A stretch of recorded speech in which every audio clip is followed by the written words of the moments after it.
Welcome to the Metamorphosis Podcast, hosted by Nora Brucker in Germany and myself, Erin Howe, in the United States. In this podcast, we talk to people about transformation and the moments and events that change us. We hope you enjoy.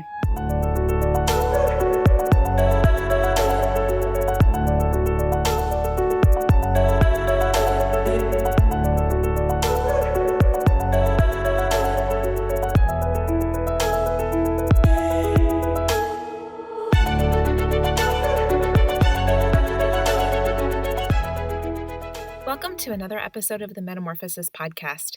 Today we hear the story of a vibrant 34-year-old entrepreneur in Idaho named Christine, as she bravely shares her story of how she found the courage to leave a Doomsday cult and find a life of fulfillment and purpose, and how she now helps others to do the same. Christine's life started out with her family in Portland, Oregon, with her mom and dad, older brothers, and then a little sister 4 years younger. At age 7, Christine's mom made a decision that would change their family forever. My mom came home from work one day and, during her lunch break, she saw her friends huddling around listening to this cassette tape. And she said, "What are you guys listening to?" And it was basically a man who claimed to be a prophet of God. And he was prophesying that the West Coast was going to have a huge earthquake and everybody was going to die. And he was prophesying about the end of the world and how it was coming very, very soon. And so my mom came home. I just remember her barging through the door and telling my dad, "Hey, this is what's going to happen. And we have to take our family and leave. If we love our kids, if we love our family, we've got to get up and go." And so very abruptly, they put our house on the market and it sold in a day and we were out. My mom was so headstrong about, "Hey, we're going to put our house on the market," which this was so sad because they had shopped for this, my mom's dream house, for almost a decade. I remember just every Sunday we would drive around after church and look for homes. And when we finally found this home, my mom just loved it so much, but we had only been in it for like 8 months. And then she put the house on the market and my dad thought, "Oh my gosh, she's going crazy."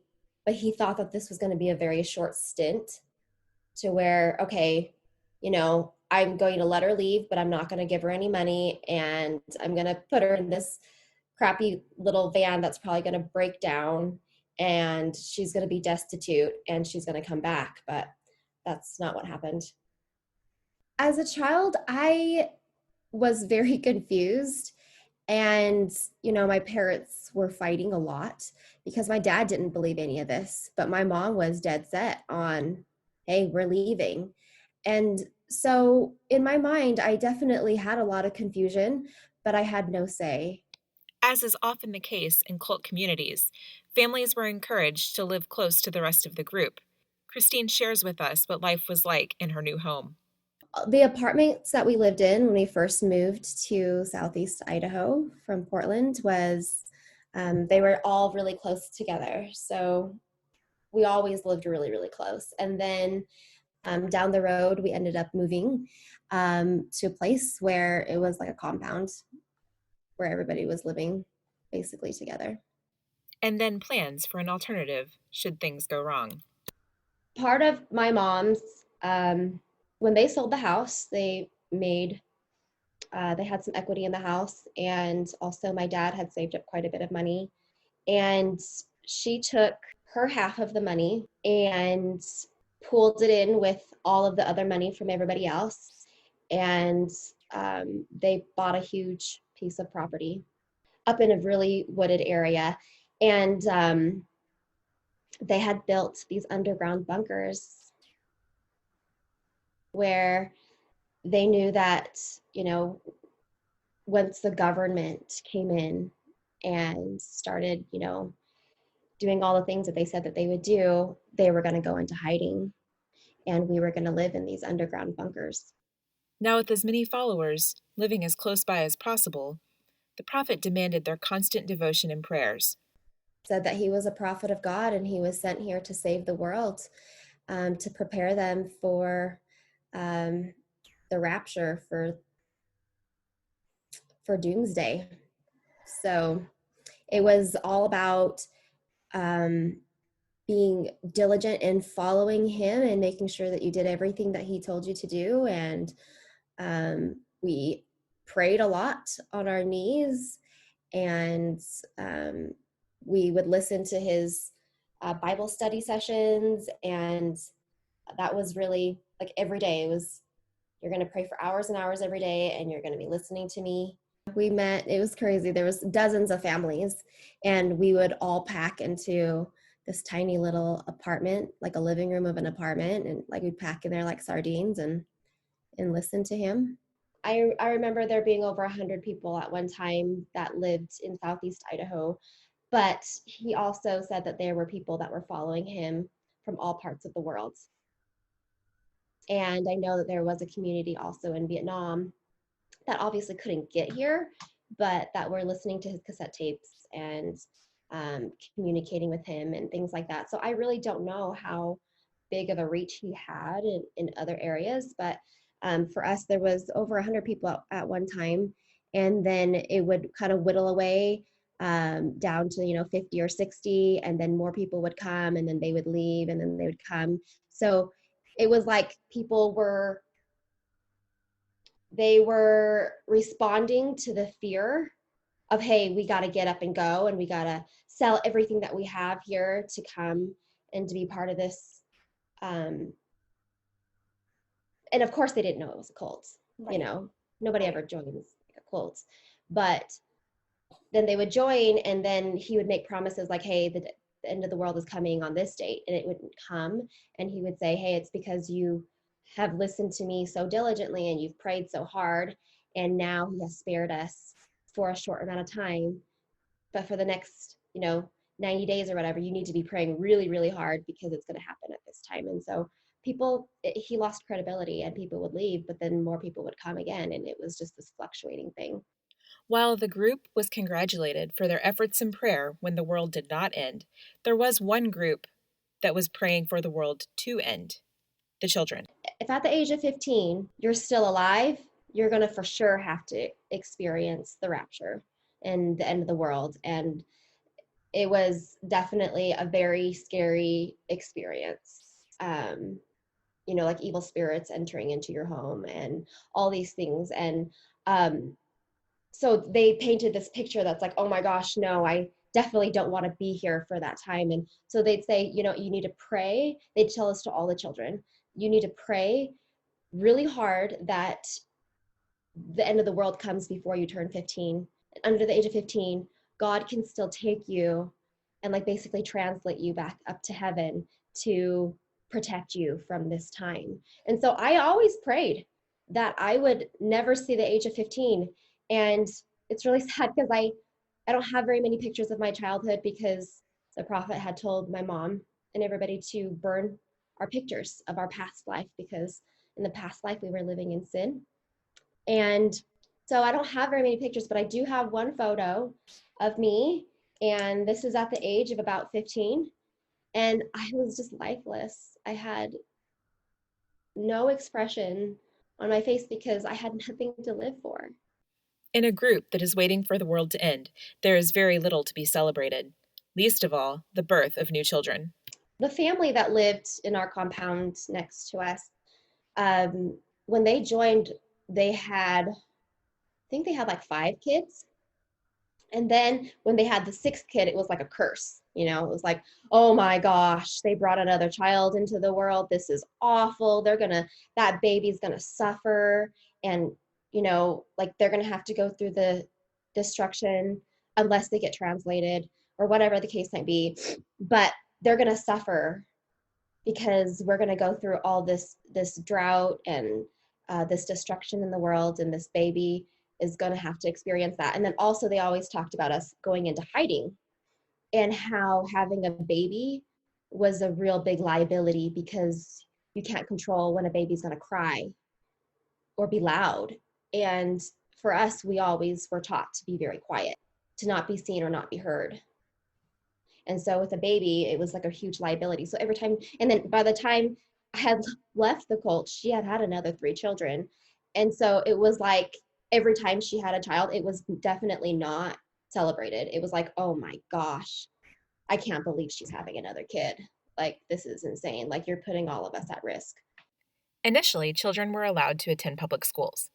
But as Christine aged and gained exposure to outside views, this became problematic, leading to some very dark days for her and, eventually, her determination to leave. As a child, they would tell me, make sure that you stay away from anybody who doesn't believe in what we believe, which was everybody. And they said it was evil, that they're evil, and don't get close to them because they're going to want to know our secrets, and our secrets are to keep us safe. Throughout my whole time in the cult, I always questioned it. And the reason being is I had older brothers and my dad who had to leave, who got exiled from the group because they questioned it. And I had family in Vietnam who were like begging my mom to get out of this. And all of our family and our friends in Portland were just like, this is like Waco, Texas, like you need to get out. And so as a child, I always wondered, okay, what's real? What's not real? But I got to the point where, I became a freshman in high school. And I was definitely more on the social side. I've always been like a social butterfly. And I know that they felt like that was a threat to their community. And so they pulled me out and literally locked me in the house. So they deadbolted me and my little sister, who's 4 years younger than me, in our house from the outside. So when my mom would leave for work, they'd deadbolt us in. And because they knew that there were times the first year that I was homeschooled, they didn't do that.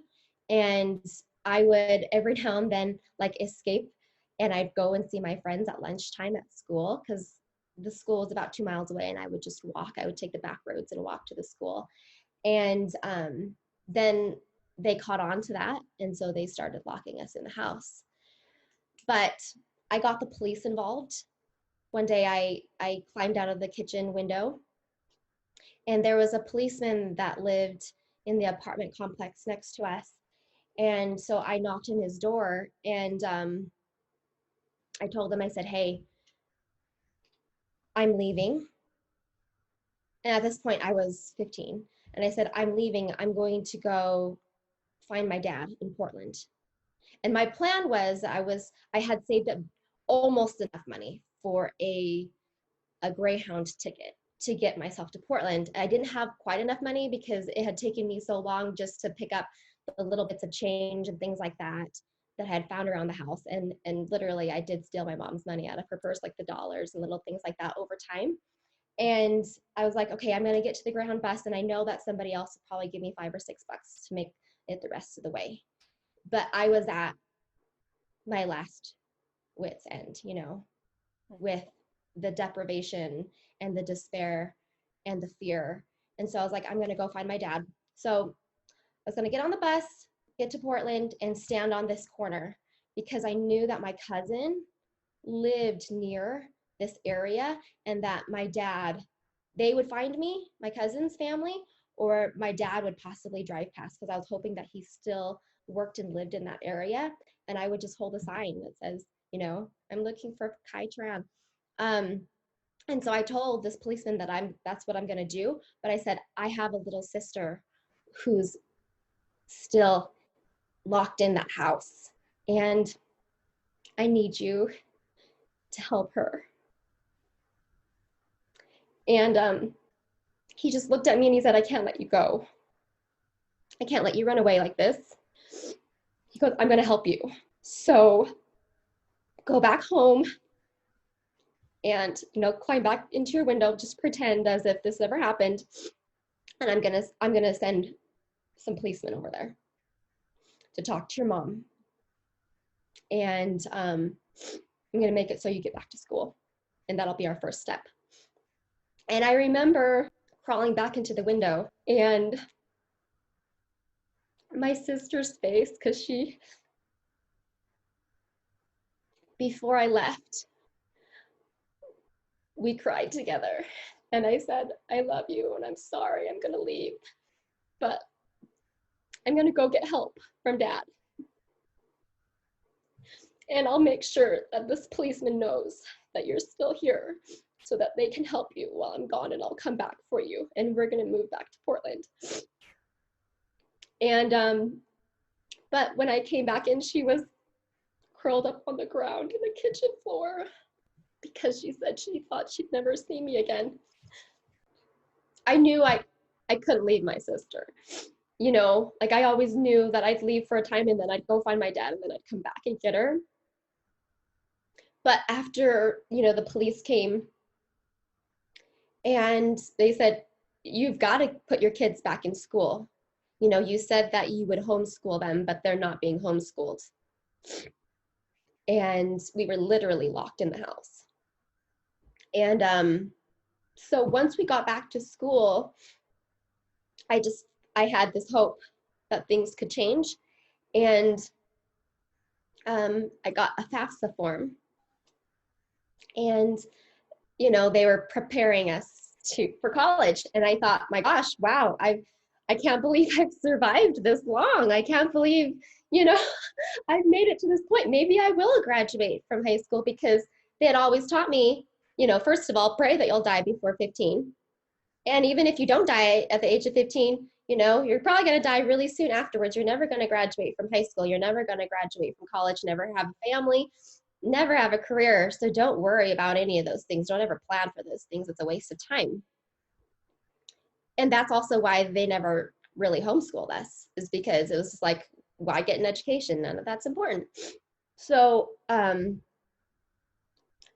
I got that FAFSA form, I was like, oh my gosh, I can go to college. So I brought that home and I said, Mom, I need you to fill this out because, you know, I need help going to college. And she's like, why would I do that? That's a waste of my time. You're not going to go to college because we're probably going to die very soon. You know, it's a miracle that we've survived this long. We're going to die soon. And I just kept on bugging her and bugging her and bugging her every day. I got to the point where I said, Mom, if you're not going to fill this out, I'm going to fill this out myself. And I'm going to have to put fake numbers. I have no idea, you know, and I'm going to have to fake your signature. I said, I can do that, or you can fill it out. And she ended up filling it out very reluctantly. And I think at that point was just like, you know what, I could potentially die tomorrow, but I'm going to plan for the very best.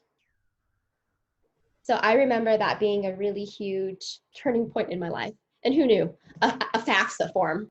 And with that FAFSA form, Christine began to plan for the future. But she still had to hide her current reality from her high school friends. You know, I'd have to sneak out.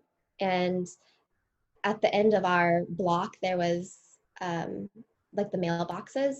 And it was where my mom couldn't see and the Colts couldn't see that I was like leaving. So I would get out, like when I'd want to like escape and get out of my house and get away from them, I would walk over there and I'd, you know, have a friend come pick me up. And so everybody who ever was friends with me that would pick me up, they knew that they couldn't come to like my driveway. They knew that there was something very secretive happening and it was dark, but they didn't ask questions. And I think as teenagers, we're just like, ooh, that's kind of weird. But, you know, we're not really open to understanding that, hey, this could potentially be a cult, you know, like nobody really knows that. Christine had one very special friend whom ended up sharing a very pivotal moment in Christine's journey. Senior year in high school, I became really good friends with a gal, and her and I were making fruit pizza together in home ec class and just having a really casual conversation. And somehow religion came up, which for me was always like a topic that we never talked about outside of our cults, because we always kept everything that we were doing a secret and what we believed. But she called God Heavenly Father. And I was like, what? You know, that blew my mind. And I thought, who are you talking about? And she was like, well, God. And I was like, oh my gosh, my mom was right. And I'm thinking this in my mind. I was like, oh my gosh, like we do worship like different gods. Obviously the person she's talking about is not the person that I know. The God that I know is really freaking scary. Like every time I think about him, I'm like, oh my gosh, God, please don't end the world today. Or, you know, um, he was just a really scary guy to me. And to her, she was like, no, he knows me and he loves me and he loves all of us and he knows us by name and he cares about us. And when she prayed to him, it was like she was just talking to him. And to me, when I was praying to him, I was like pleading with him to like spare us, you know? So it was just it was a huge reality check for me that the world isn't black and white. God's not black and white, And that's when I had this incredible spiritual aha moment that I was like, wow. And that opened up the whole world of questions for me. And that was the beginning of me leaving to come to know who he really is. She was very, very respectful of the fact that yes, I did live a very difficult life at home, but she didn't ask a lot of questions, and I didn't offer a lot of answers because I was always taught to be secretive. What's crazy is, so she's my best friend today, and I have her to thank for so much of this wonderful life that I live, because she opened up my eyes by just saying something so simple. And that's why I know that although a lot of times we feel like, hey, I'm just one person, but one person can really change the world for another person. And in this friendship, Christine found her soft place to land when she had to leave. When I had told my mom that, Mom, I don't believe this anymore, she looked at me. My mom said, you're no longer my daughter. Get out. And so I had nowhere to go. And my friend was the first person I called. And I said, I have to leave and I don't know where to go. And at the time, she was actually living in California. And she said, Christine, I'm going to call my mom and you can come live in our house. And so she did help me leave. While in the cult, you were not allowed to contact members of your family outside. Once Christine left, she attempted to reconnect. The prophet didn't allow us to have a phone because they knew that we were a liability to them if we were contacting our family. And so we didn't have a phone or anything like that. And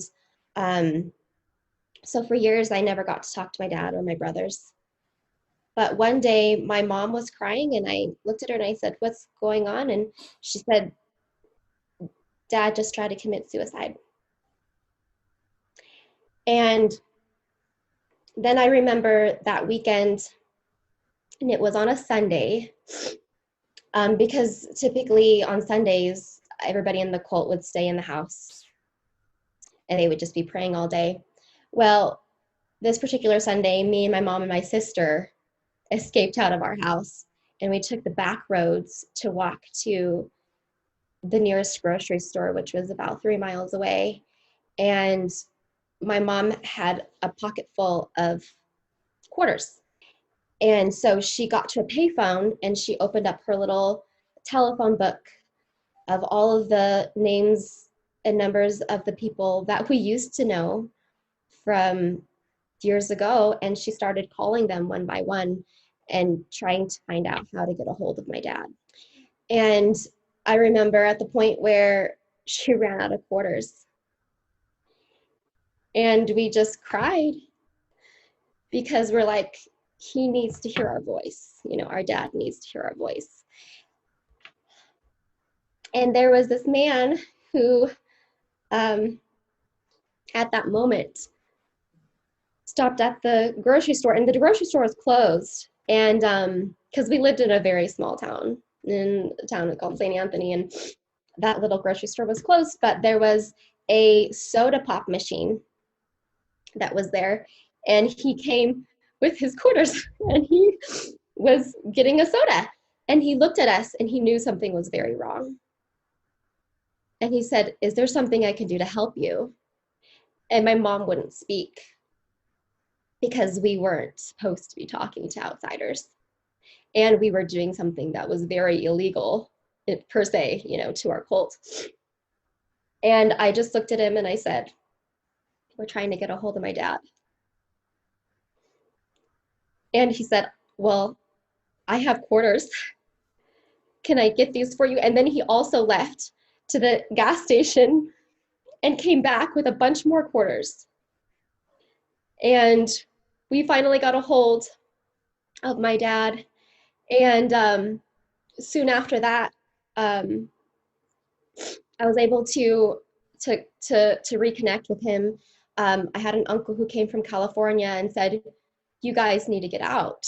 He had always told us, he had always tried his best to try to get my mom out of this cult. But my mom agreed to going to visit in Portland, and we had to keep that secret from the cult too, which was quite the challenge. But we went to Portland and saw my dad, and he had fallen into a terrible state of depression. He was just addicted to alcohol and drugs and gambling.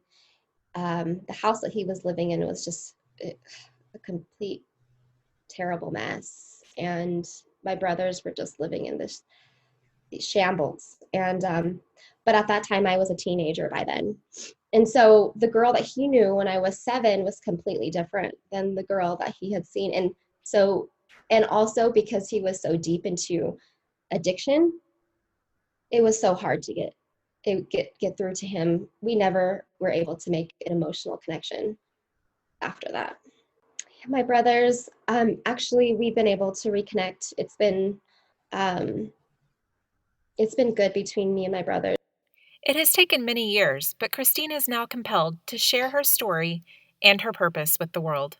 Well, when I really discovered my purpose was to help people overcome their fears, to live a life of fulfillment, I decided that I was going to live my dream of starting a vision board company. And for me, vision boarding is so therapeutic and so exhilarating because in my past life, they told me to never plan, And so this process of getting to know myself, getting to know my skills, my talents, and my desires in life is such an amazing process. And so I decided, if there was anything that I could do in my life, it would be to help guide people to live a fulfilling life like I have done.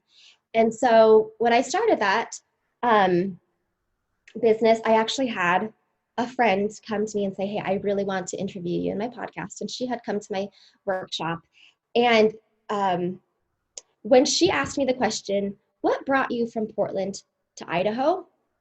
my first instant reaction was just to always tell the same lie that I always did, that I was always taught to tell, was just, "Hey, my parents separated and my mom had a friend living in Pocatello, Idaho, and so we decided to move there and move on."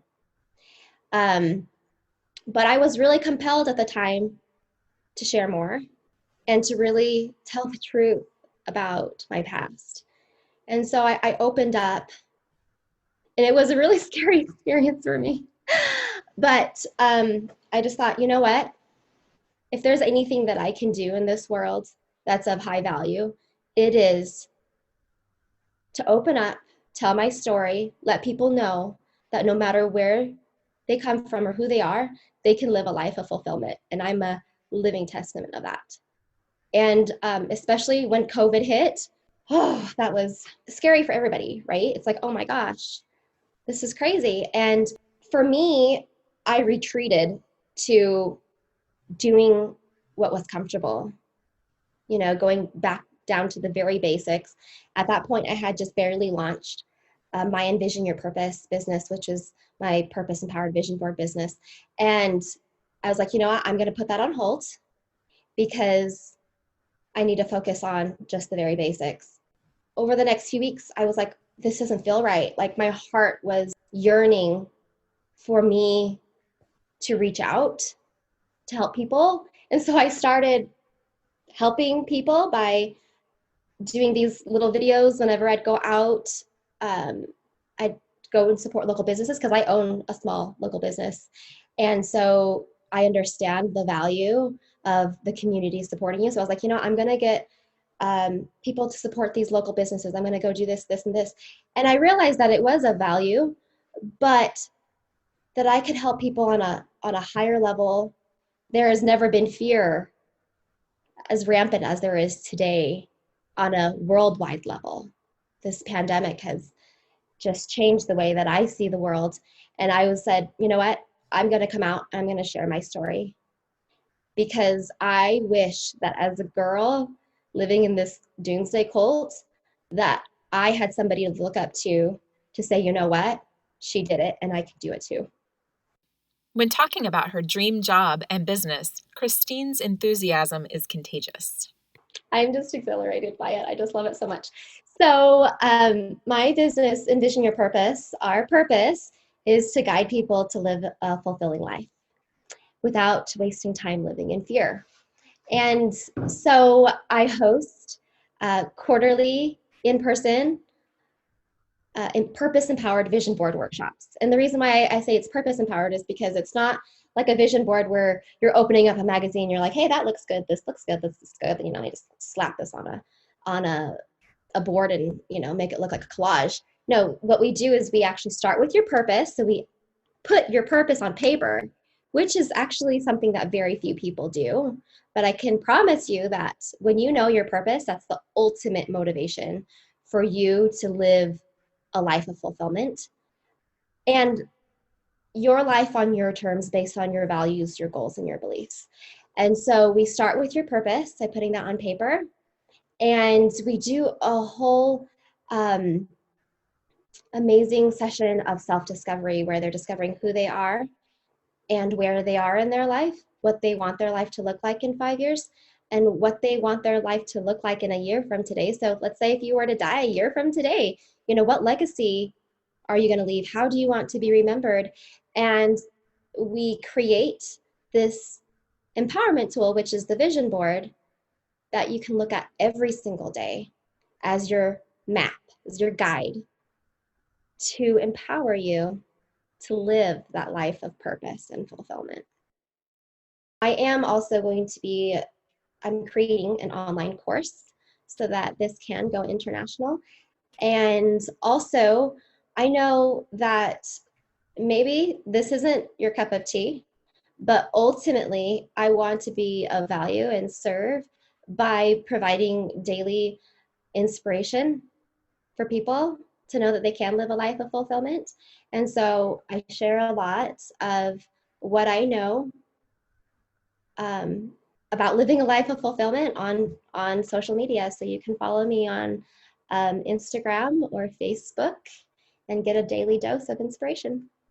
Christine credits an evolved relationship with God with helping her to leave her cult and find her new life of fulfillment.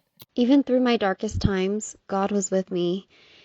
He never left me. He guided me out of the darkness. And I know He loves each and every one of us, and He knows us by name, and He exists to guide us to live His plan of happiness. Challenges and hardships are designed to strengthen us on this journey, and although my path has not been easy, I'm grateful for these life lessons because it's made me who I am today, and I'm using my experiences to help others on their journey. You can find links to all of Christine's online information in our show notes on this episode, on our website, and our Instagram. Thank you so much, Christine, for bravely sharing your beautiful story with us today. It is estimated that there are 10,000 cults in existence today in the United States, and worldwide that number is unknown.